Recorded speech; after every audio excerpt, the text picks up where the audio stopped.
Pessoal, bom dia, boa tarde ou boa noite. Como eu já falei, eu sou o professor Marcos Reis e com relação ao primeiro ano, como já foi falado aí, que a física é a ciência que estuda os fenômenos físicos, fenômenos que ocorrem na natureza. Vocês já viram aí na primeira aula, então dessa vez nós vamos falar sobre o método científico. Lembrando o que vem ser esse método científico.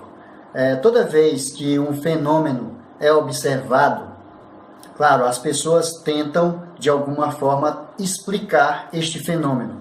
Isso aconteceu primeiramente com os filósofos muito antigamente, quando eles se deparavam com alguma situação da natureza e eles se perguntavam por quê.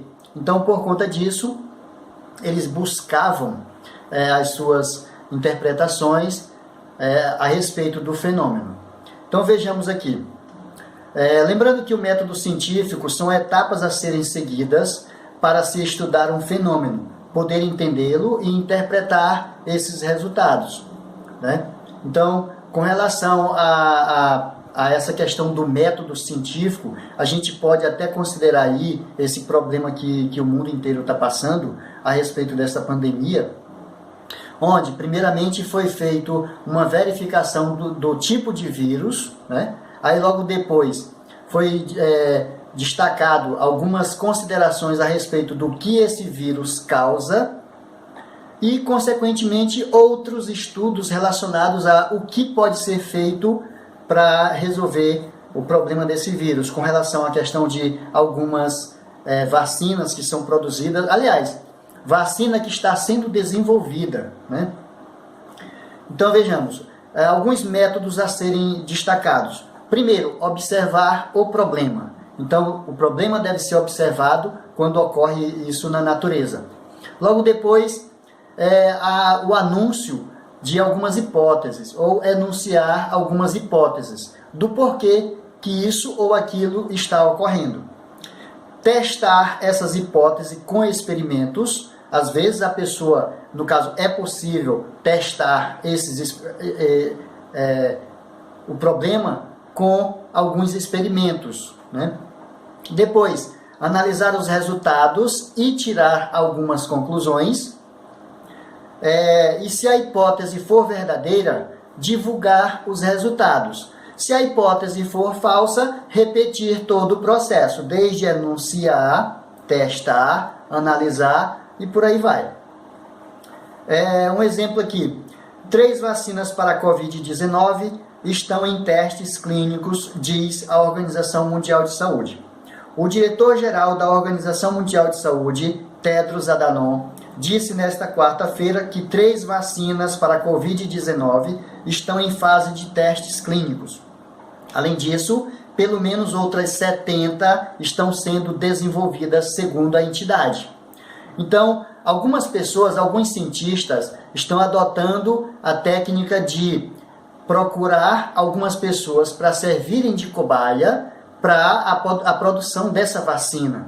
Então, nesse caso aqui, só depois dos testes conclusivos é que vai ser publicado em alguma revista científica indicando a vacina contra a Covid-19.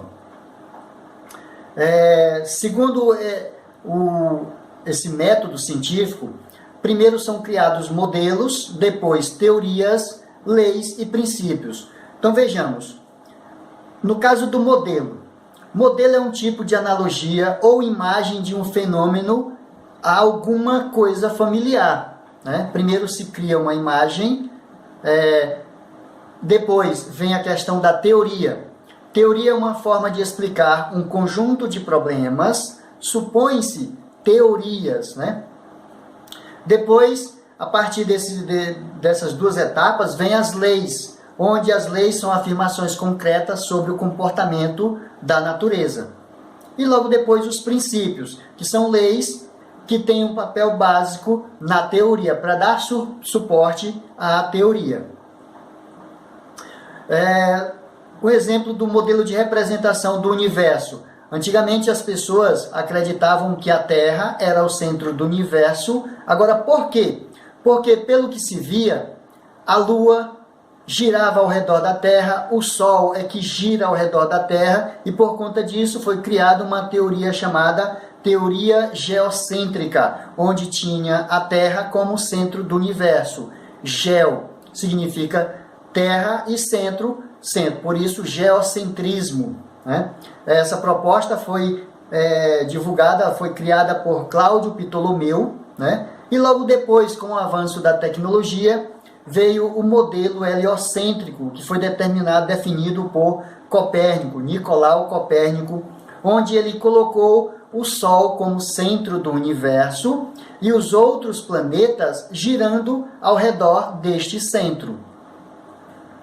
Com relação às leis, vou citar aqui as leis das órbitas quando se trata de movimento dos planetas. Antigamente se pensava que os planetas giravam em órbita perfeitamente circular, quando na verdade surgiram outros estudiosos, como por exemplo Johannes Kepler, onde ele definiu que a trajetória de um planeta ela forma uma elipse onde o Sol faz parte de um desses focos. Lembrando que o Sol representado aqui seria um foco, o outro foco seria nesse ponto aqui. Então a elipse ela tem essa particularidade, onde ao invés de ela possuir um centro, ela vai possuir dois pontos chamados de pontos focais. Então aqui a representação do modelo geocêntrico, onde temos o Sol e os outros planetas em órbitas elípticas. Um exemplo aqui da órbita elíptica. Lembrando que aqui nós temos o movimento da Terra em relação ao Sol. Esse movimento em relação ao Sol dura 1 ano ou 365 dias e 6 horas, que é o chamado movimento de translação da Terra. O movimento de translação é o que define a mudança das estações, primavera, verão, outono e inverno.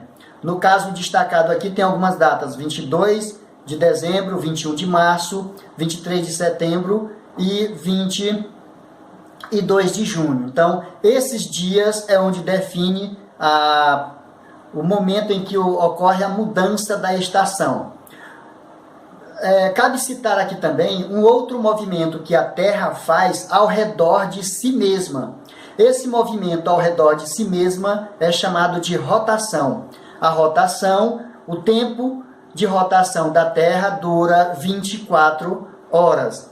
É o que define a diferença entre o dia e a noite. Então, o dia e a noite é definido pela rotação da Terra. Continuando aqui, de acordo com o método científico, também existem os problemas e os exercícios. Problemas são algumas perguntas feitas a respeito de determinado fenômeno para a obtenção de certas respostas. Por exemplo, a pergunta: por que o céu é azul? Por que durante um período de chuva ou antes ou após a chuva aparece o arco-íris? Então, tudo isso são algumas perguntas que os cientistas buscam responder seguindo métodos científicos. E os exercícios? Lembrando que os exercícios são as várias formas de se resolver um problema. Então, quando se trata de algum problema, existem alguns exercícios que podem facilmente representar determinado fenômeno da natureza. Então, pessoal, por hoje a gente chega por aqui. Até a nossa próxima aula e um bom dia, uma boa tarde e uma boa noite.